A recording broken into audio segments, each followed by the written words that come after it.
Thank you. Okay. Good afternoon, everyone. Welcome to the meeting of the Maryland Lynching Truth and Reconciliation Commission's Research Committee. It is September 30th, a little past 3 o'clock. We had a rough agenda set for today. To primarily focus on the most immediate information around the most immediate upcoming public hearings for the commission, which would be this coming Saturday in Montgomery County and Saturday, October 26th in Harford County. So while we are not necessarily exclusively talking about those counties, those cases, and the information we need to address there will be kind of the most immediate focus of our conversation today. If you are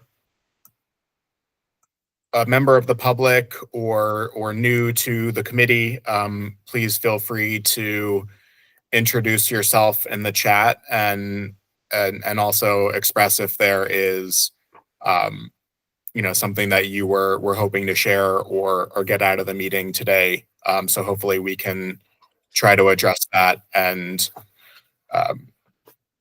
respect your time spending here with us today as well. So thank you everyone for joining.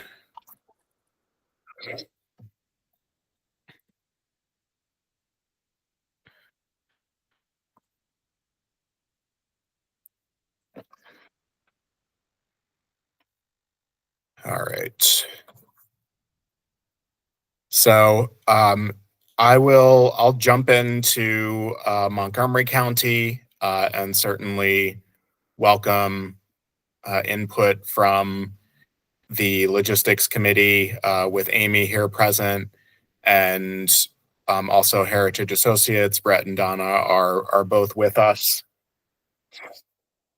But just kind of the general overview for Montgomery County, so Montgomery County will be an independent one county hearing.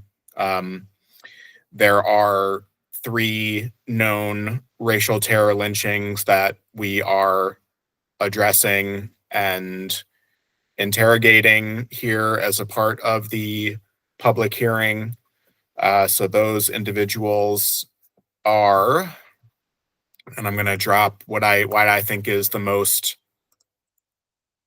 relevant and substantive piece of information, or not piece of information, pieces of information I'm going to drop in the chat, which is the material developed by Montgomery History.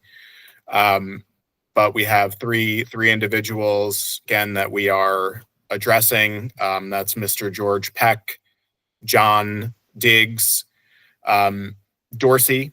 And it is notable that this is a choice of researchers to refer to him this way, and I'll touch on that as far as media coverage. But George Peck, John Diggs Dorsey, and Sidney Randolph, all of whom have gotten pretty substantial treatment and research done by Montgomery History in the link provided. So two of these crimes were committed in 1880, the other in 1896. But like I said, I would say that the bulk of the research kind of preceded us, or was done in conjunction or alongside. So I want to give here that credit, as well as during the public hearing. That will be a component of the research report, is to acknowledge the substantial contributions of folks from the county itself, which is something we've seen in a couple different cases before. But I'm not quite sure, especially for the folks here, what would be the best way to kind of move through this information. Obviously, we're not going to review every detail of the 3 cases. I've started to develop a running list of trends and kind of not conclusions necessarily, but threads for further research and kind of compiling this information, aside from just the kind of encyclopedic recounting of events that Montgomery history has already done in a pretty substantial way.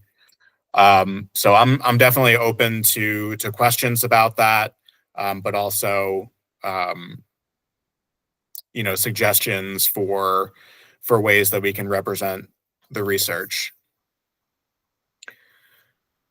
So as we're kind of thinking about that, before maybe we review some things in detail, I don't know if Amy, if there was anything more pressing to share about the hearing planning or anything on that side of things that would inform what our priorities are in this committee.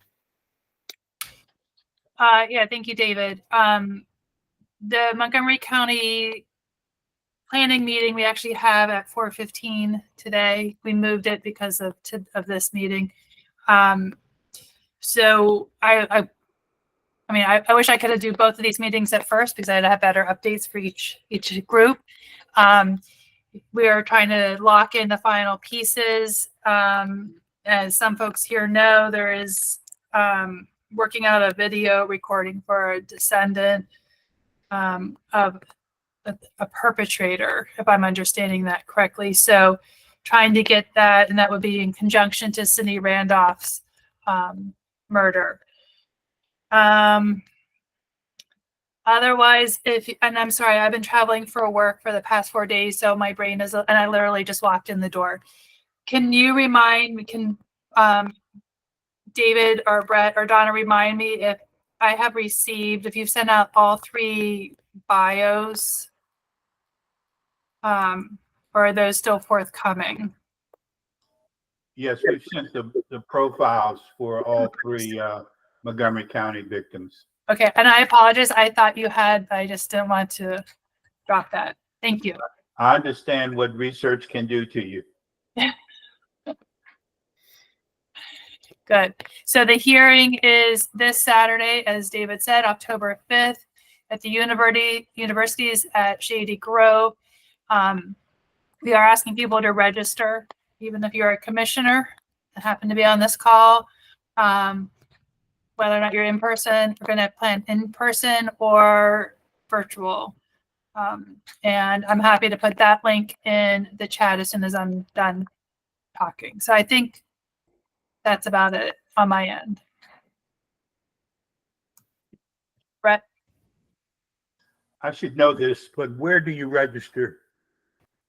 Yeah, I'm going to actually just put the link right into the chat, but you can go to the commission's webpage and you go to the meetings and hearings tab, so to speak, and then scroll down through the calendar and it should be the next thing that's almost the next thing that's up.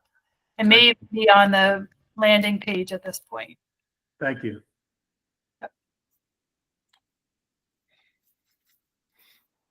Thank you, Hannah. Thank you, Amy.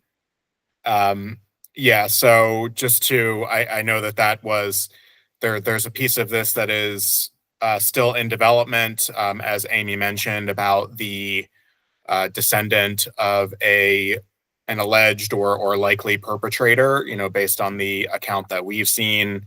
And this information was derived from an oral history interview that was done in 2021, I believe in conjunction with the George Mason University initiative in partnership with the commission. So that the information that I have received, including a portion of the transcript, is for internal commission use. That is available in the research folder on the Google Drive. So for those that have not seen it, I think I forwarded that in an email earlier today to commission and commission staff. But please let me know if you're having any trouble accessing that information or have follow-up questions. And certainly it is very notable to have that sort of perspective included within the commission work, as well as hopefully within the public hearing itself. I know we've talked a lot about privileging the victim descendants within these hearings and conversations. As I understand, and Brett and Donna, please correct me as well. I don't know that there are any identified confirmed descendants of any of the 3 victims from Montgomery County. So even with that understanding, framing that, ideally that would be a component of our hearings is something that I know we've really had that messaging throughout the process. But we have to operate with the connections and the collaborations that we have. We have not found any descendants of the victims. Thank you. And so that will, again, even what we're not able to find as a committee is part of our committee report. So that will be something that I'll include in my verbal accounting as we actually go into the hearing on Saturday.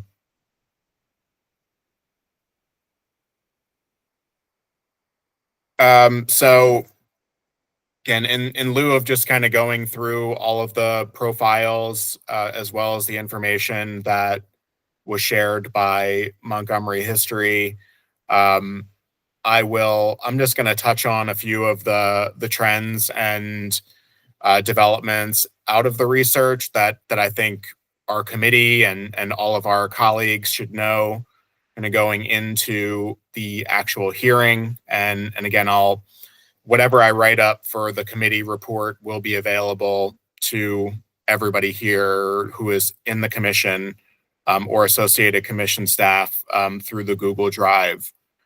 But I'll just start with one piece that is a trend that we've wanted to hit on one way or another in nearly every hearing and every investigation, which is the media coverage that is received here for the events. Again, this is a situation where, so 2 cases that were in 1880, one that's in 1896. None of these, to my knowledge, were covered by the local Black press and were covered fairly substantially by the county level and statewide, predominantly white press, as we might refer to them, the Baltimore Sun and the Washington Post. But the sources that we would have liked to see, or at least have looked for, would be the Baltimore Afro-American newspaper. The Washington Bee is another Black-run publication. I don't know I don't have off the top of my head the stretches of time that it was published, but the Afro was starting to be published in the 1890s. However, there were gaps in coverage and in the publication schedule. And we're not, at least in this case, we're not seeing any representation of any of the 3 victims within that coverage. So as we know, when we are reliant on white media coverage, the language, the presumed guilt, the stereotypical way of referring to individuals is a major problem and something that we need to acknowledge and sift through as we're presenting what we would consider the facts of the case to be. So it makes it all the more challenging when we are leaning on those types of source materials. Again, alluding to the work that Montgomery History did, particularly archivist Sarah Headland, who wrote most of the material that is available online, also consulted court records, vital records, and other, genealogical materials outside of what the newspaper was reporting. So we do get a sense of what familial connections might have existed in the community, how these three individuals may have interacted with the local Black community at large in Montgomery County. So we're not completely coming from ground zero with the lack of Black media coverage, but that's certainly an omission or a gap that we want to acknowledge that in some other cases has really been an incredible addition to our understanding of folks' families, their humanity and what things they actually were doing aside from, the things they were being accused of. I think it's also worth noting in Montgomery County that we have, two in the same year, but even one that's 16 years later, we're talking about, essentially one generation where there are three different events happening within the same county. Two were closer in geographic proximity around the Rockville area, one further out in the Poolsville area. But even still, the fact that there would have been memory of these events, certainly from one to the other, if not, individuals that participated or had firsthand knowledge of them as they were occurring. So that sort of accumulation within a particular community is something that we've acknowledged in previous hearings and other counties as, kind of building upon itself and making for a highly tense social environment. So I do see that as something, being present here and fairly similar to what we saw recently in Frederick County, which also had three events that were in somewhat close proximity to each other from a time frame perspective. Something that I also noted, I mentioned earlier, the name of John Diggs or John Dorsey or John Diggs Dorsey. I would recommend that everybody look to Ms. Headland's note about this within the Montgomery history page. So I would say that within my reporting, this is not an individual who referred to himself, to our knowledge, with a hyphenated last name. So I do want to clarify that. What her point was that there are references with the last name Diggs, there are references with the last name Dorsey. So in the interest of providing a fuller representation of what that individual's family background or his choices may have been versus the community's or law enforcement's preference in terms of referring to them, we want to make sure that both are represented. So let's say there were descendants that came forward or folks that had additional information based on research they had done. Having both the Diggs and Dorsey names will hopefully make that a broader swath of possibility in terms of what we can learn about this individual.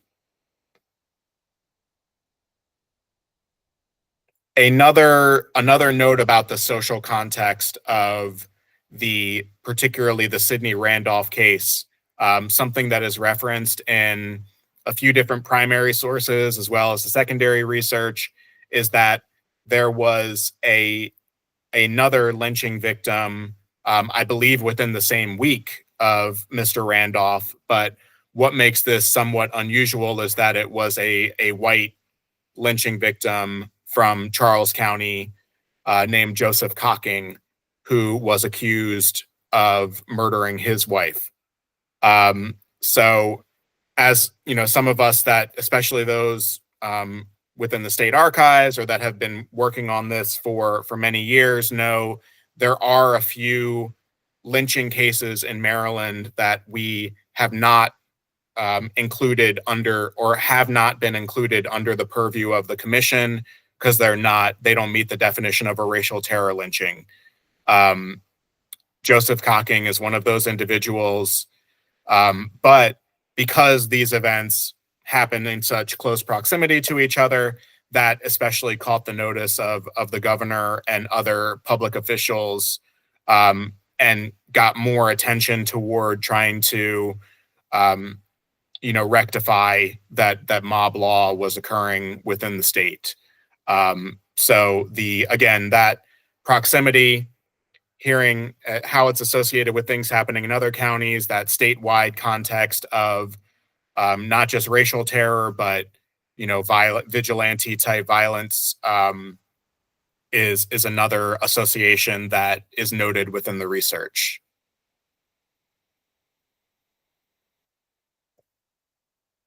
There was, as well as we see in some other cases, the perceived or real threat of Black community response to lynchings within Montgomery County.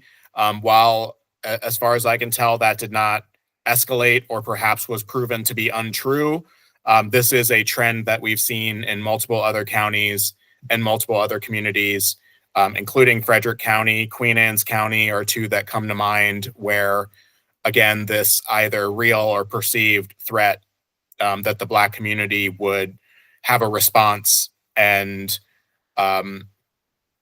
to individuals being lynched in their community. That's something that we want to note and interrogate a bit more within the primary source records. But at least for me, some might have the impression that these were crimes that happened and were swept under the rug and did not face significant opposition from the Black community. I think it's very clear.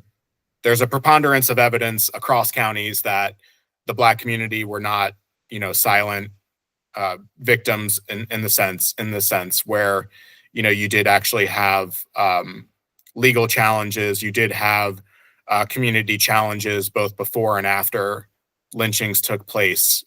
So that's something that we would want to note here as well.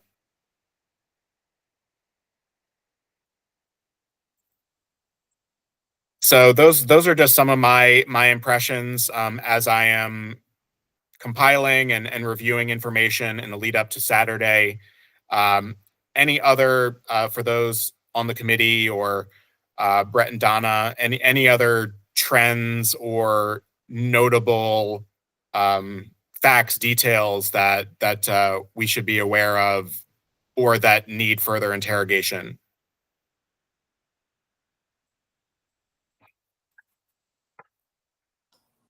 David, I think you may want to call out specifically, and I think this was uncovered by the Montgomery history, was the involvement of the prominent Black attorneys and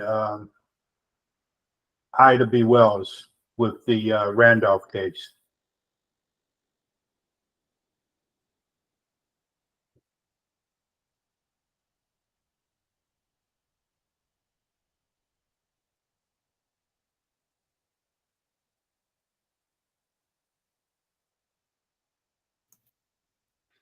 John Langston and Thomas Jones were the attorneys, and activist Ida B. Wells commented, was quoted in the Washington Evening Star. Absolutely.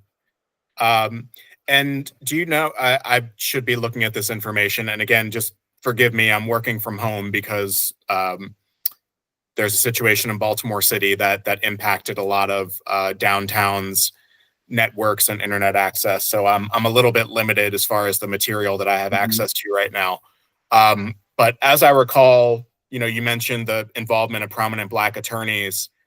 That proximity to Washington, D.C., part of what, allowed for, at least in this case with Montgomery County, access to that kind of legal support? I don't want to answer right now. I'd like to go back and look at that and send you a note. Absolutely. But certainly notable, as you mentioned, and and Amy would know this very well as far as Baltimore County's case, where having the advocacy of prominent Black leaders from an urban area sometimes was, while not certainly not foolproof, was a way of building support that may have not been as accessible in rural areas where that infrastructure wasn't always as strong. So I don't want to overstate that too much. Certainly, we want to dig in a little bit more to the facts of the case, but that's something that we want to note is how much support, if any, do these individuals have? Were they represented by Black lawyers? Were they represented by white lawyers? What level of what sentiment might we expect from the white legal representation that they had versus those that had access to Black legal representation? Just asking these questions out loud, and I think something that as a committee, as we continue to move through these hearings, maybe we recognize those trends or have something to say about it.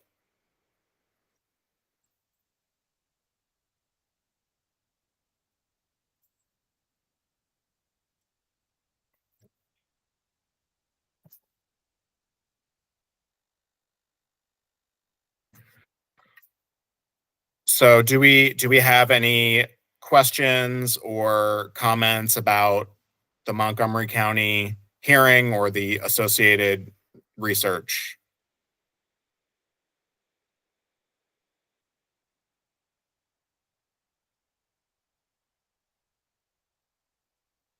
All right. Well, my plan, we are 4 days out, so not expecting any miracles as far as new information coming through necessarily. But again, we are lucky to have that foundation of work that our colleagues in the county completed, as well as the corroborative research and compilation that we've done on our end as a committee. So what I'll plan to do for the full commission is to distribute by email the profiles that were developed by Heritage Associates that, again, give us a useful overview of the details of the case, the individuals involved, the social and political implications are all outlined within that document, building on research and primary sources that have been compiled. So we would want the full commission to have access to those materials and go into, especially if they are planning to attend the hearing, to go in with that knowledge, as well as the opportunity to reply and ask questions to our committee in the lead up to the hearing.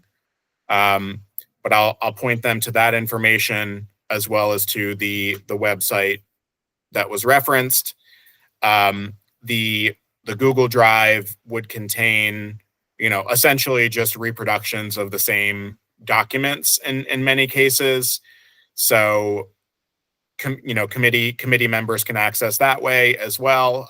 But I wouldn't say it's going to be much more than you would find within the profiles or within the website page.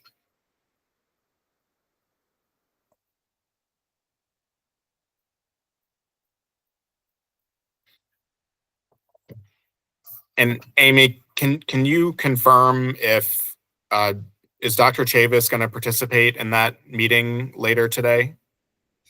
I did not have a chance to invite him. As I said, I was out of town for work. That was long days. But Taisha's on the call now, and she's one of the commissioner liaisons. So I'm hoping that between Taisha, Maya, and I, we can respond to any questions that might come up regarding that. I thought we had invited him. Maybe I don't know exactly how that email thread evolved, but Yeah, I've not heard. How's okay. that? Thank you. All right, understood. Yep. Thank you. Mhm.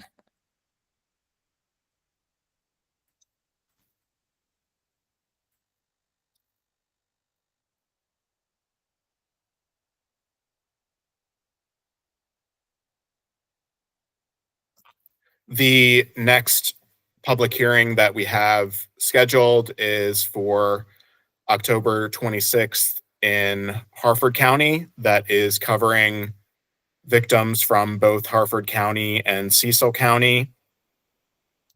That will also have a physical location as well as streaming and hybrid access to the event. Working with our collaborators there. So I believe we have a location set for that.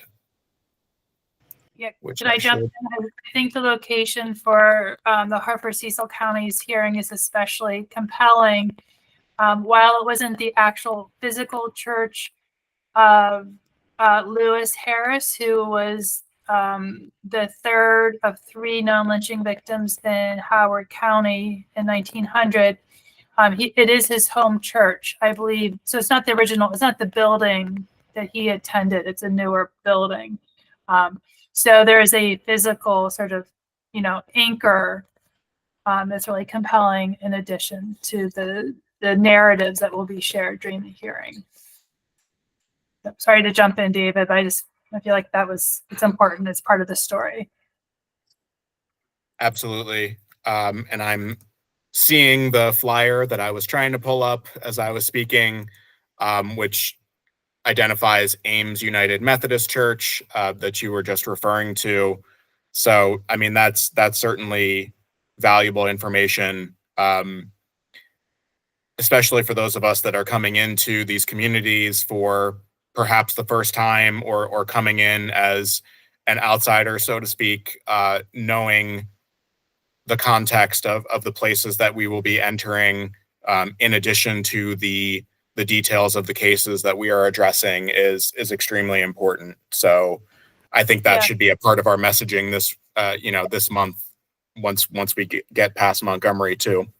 And the connection to the church will be part of the history profile for Lewis Harris. The individual who will be presenting that is going to incorporate the church as well. Great.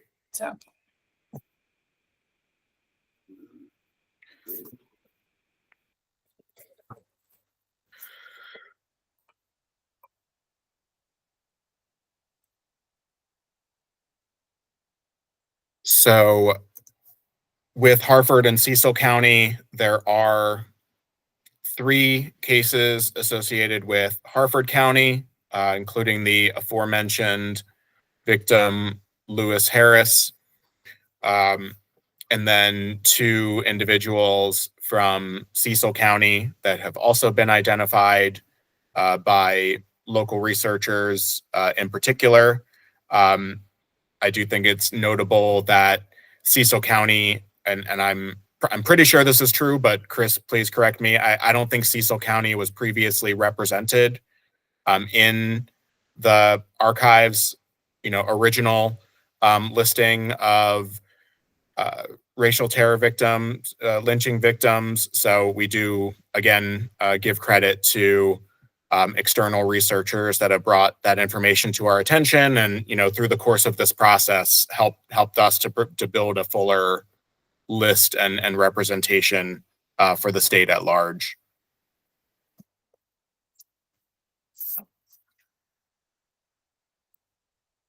But there are 5 victims, but as far as descendant identification, I think that we have centered only on one individual who has multiple collateral descendants that we are in conversation with. So I would ask again, forgive me for not having the right information in front of me due to my access issues today. But we have a few of those conversations underway. The one individual who and thank you in general to Brett and Donna for this work, as far as building these relationships, getting this information, and making the connections that are, extremely challenging but necessary for the goals that we have for these hearings. And please jump in, but we do have one individual who is out of state, who lacks, who would not be able to come for the physical hearing, but has offered to do a recorded testimony to represent her perspective on this information. So I know we've kind of been going back and forth, at least Amy and I, about process for this. So I don't know how much of this is the right forum for that, but I do want to take the opportunity to kind of talk about that a bit. Yeah, traveling, so I'm still catching up on emails. I saw your email come in, and I'm happy to take point and move it forward. So if that helps with that conversation. And I don't know, Brett and Donna, if you had anything to add. I know we had already, you identified where you were as far as confirming information. So we have a genealogical profile for the individual connecting to Lewis Harris. That's one step. We have your communication leading up to that, and then introducing the individual to our committee and to the hearing planning process. So I think I don't know if there's anything you wanted to add to that, or anything that just we should know as a committee. I think what you described is accurate concerning, what is it, Hemby, Donna, in Florida? I think that's completely accurate. I'm sorry, Brett, repeat that. I was reaffirming what David had said regarding Miss Hemby in Florida. Mhm. Yeah. Ironically, she recently moved to Florida. She was living in Maryland, so that's why she won't be able to be with us physically. But she is very much interested in participating in this whole process.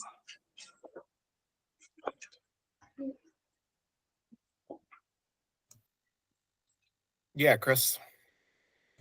Yeah, I just wanted to give a commendation to Heritage Associates, because one of the things that we realize as we go through a process of not just holding these hearings, preparing for these hearings, but as we try to reach out to individuals who we hope will testify in these hearings in some capacity, especially in the most challenging and complicated capacity as being a descendant, either of a person who was a perpetrator or a person who was actually a victim, is that we realize, those of us who are involved with many different committees, that it's challenging to get people to say yes to participate to any committee, to any meeting, to any presentation, even if it's a pleasant experience that we expect them, even if they're whatever it might be, to get somebody to commit and say they're going to be there and then show up and what have you. And certainly for anyone to take the task upon themselves to ask somebody to be a part of something is not going to be pleasant, quite frankly. It's either going to be very much soul searing or it's going to be heart wrenching in one way or another. That anyone who takes up that task, being unknown to the persons you're asking, is an especially challenging and daunting situation. So I just want to commend you guys again for taking that up. It does not go without appreciation. Thank you.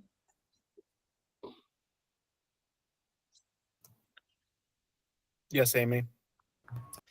I'll echo Chris 10 times over. So yes, thank you very much.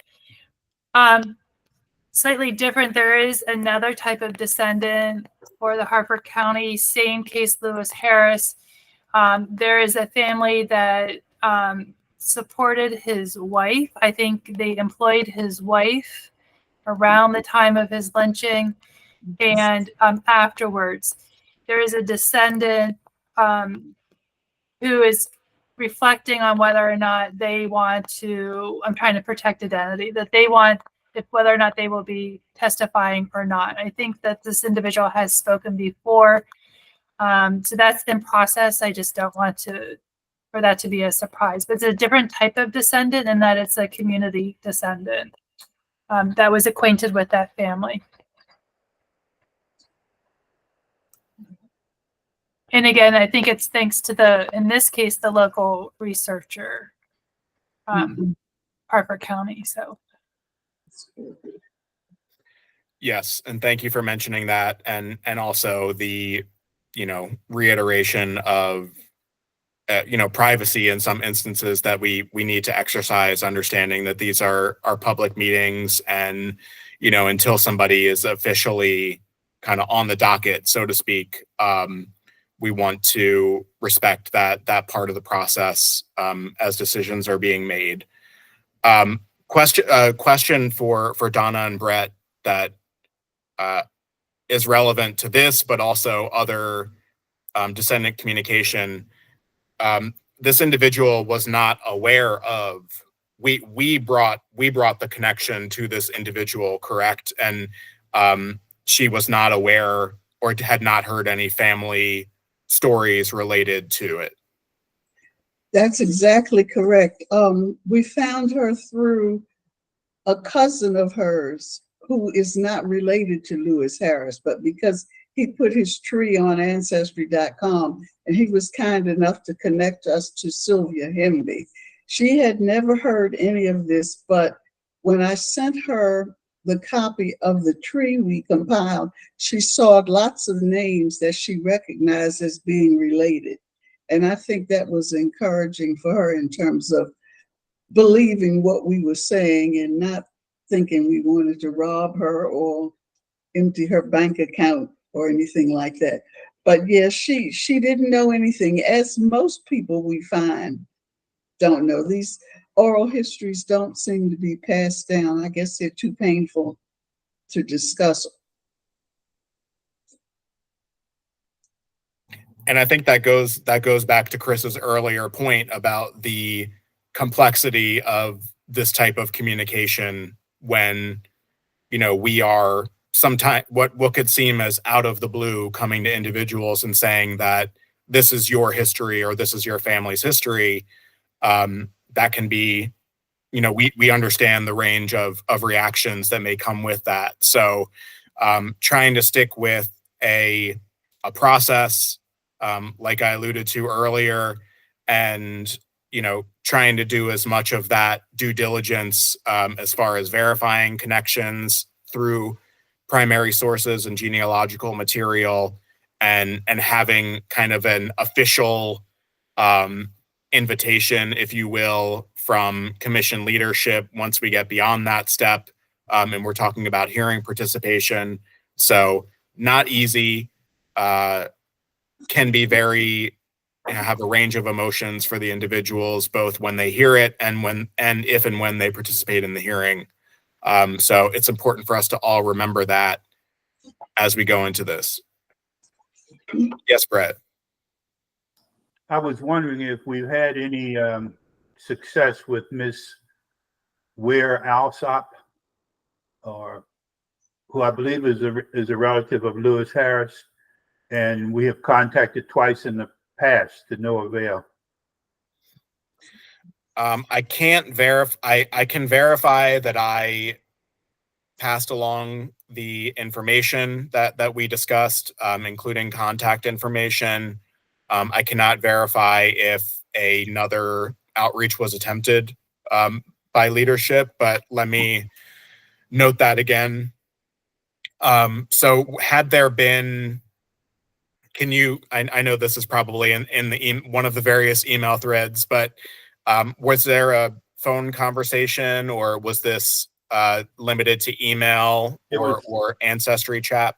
I think it was limited to 2 letters.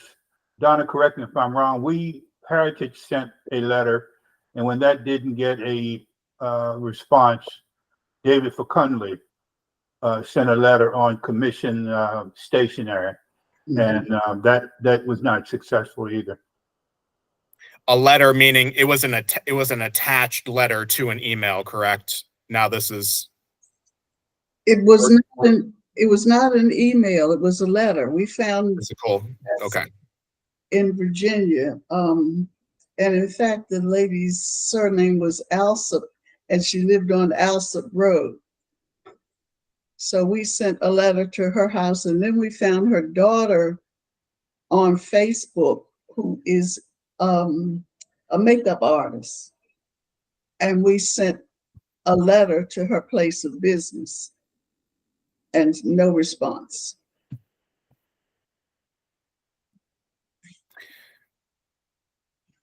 And again, I think that may have been, that was not this year that occurred, right? This was a previous year's attempt, Yes. probably aligned with. I feel like we've had this conversation, so I'm sorry for repeating ourselves.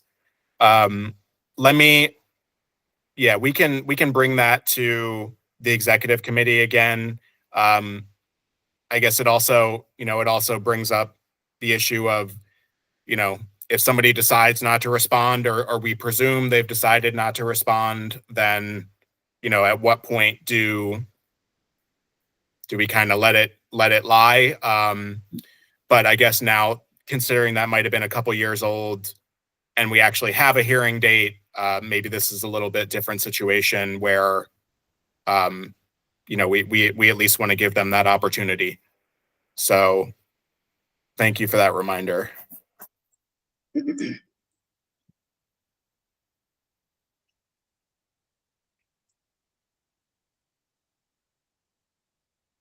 I know that we only have one.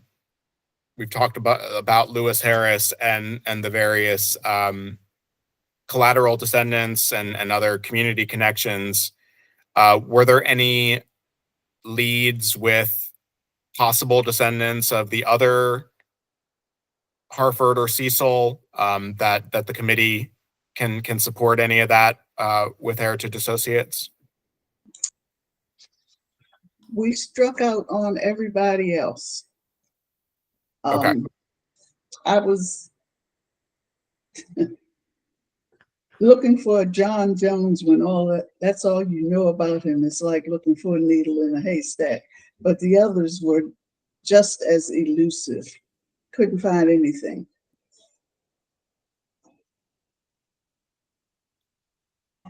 Understood. And again, thinking about what we report as a committee during the actual hearing, knowing the avenues that were unsuccessful is sometimes just as important as noting the ones that were. So, however we can synopsize, these were the strategies, and even though we weren't able to connect with a descendant in those cases, that's something I'm going to want to summarize, but understood on that. Amy? Yeah, I think this is another case, four cases where that lack of identified descendants should in itself be named and included, much like Montgomery County and a few other counties. And so, David, if you could find a way to weave that through your comments as well, and some of the local presenters will be doing the same. I think this is a theme that we're seeing across counties. So I think it should be recorded in every hearing. And the reasons are varied. But the other is, there's another type of descendant that is also considering testifying at the Harford Cecil County hearing. And this is a descendant of an enslaver who owned land and human property in the same region, the Harford Cecil County region. This individual, and the chair is aware of this, was present during the conversation, wants to speak on the role of communities, or that complicit role of community. Oh, Chris, you were in that meeting, actually. This individual is also still in the decision reflection. Mo does not want to switched the center and focus of the hearing, is very acutely aware of that. So I think the decision will be made much later, but it feels very strongly about what is the role of community during moments such as a racial terror lynching, and what is the, so I think that's where this individual is sitting with it. So I don't have her, I have not heard about how she knows she's a descendant of enslaver, and I'm not sure, is that something that I should be requesting of her to share if the decision is to testify? David, I guess I'm asking you specifically, do you want that? I would think that if it was a direct connection to the case and to the crime, that would be that's what we would want, like the corroborative, and for the person to be able to say, I am the such and such great granddaughter of whomever type of thing. But if it's more of a kind of quote community reflection, from that kind of white descendant of enslaver perspective, that's maybe a different. Yep. Okay. Yeah, that doesn't require it, maybe. Yeah. Great. Thank you. Chris? I'm just agreeing with that because I know as of late we've really had some conversations about how to move forward with persons who what's a better word than saying claim to be descendants of people on either side of the ledger, whether and they don't have any verification to frankly prove that, then I do think we as a commission should adhere to that necessity, not for our own sake as well as for the sake of that person, because people will it leaves people open to saying, well, you're just making that up, you're just latching on to this for whatever superficial reason in difference to an actual visceral personal blood connection, and we should be very careful of that. But if somebody's representing a community writ large, then I think we're quote unquote fine with letting them just impart their feelings such as they are. So currently she's placed within the descendant testimony section of the hearing. So therefore, we would request her research to be shared. But if she was more of a community member speaking, then we wouldn't necessarily be looking for that, is what I'm hearing. So splicing hairs here. I think I'll just have a conversation. That would be my thinking from a genealogical point of view. Like, tell me. I know for myself, if people ask me, you're related to who? How are you related? That's exactly where people go. Yeah. And if you cannot answer that question directly. Right. Well, this individual is she's asked to speak to me if her decision is to testify. So I'll be that can be easily woven into the conversation. Okay. Yeah. And you can say other people are pushing it. Yeah, I don't mind owning it. The research committee has requested. Right. Okay. We're at 3:59. Appreciate everybody's time today and patience with some of the lack of information access that I have today. But again, immediate things to follow up on or to keep an eye out for will be updates regarding the documentation around the Montgomery County hearing and the 3 individuals and that we will be discussing there. And that'll be going out to the full commission, and just encouraging everybody in these subsequent days here to read up and come in as informed as you can. And if you have any additional thoughts about trends or particular pieces of information that we as a commission should be highlighting or noting for further investigation, please you can send that my way directly for inclusion in the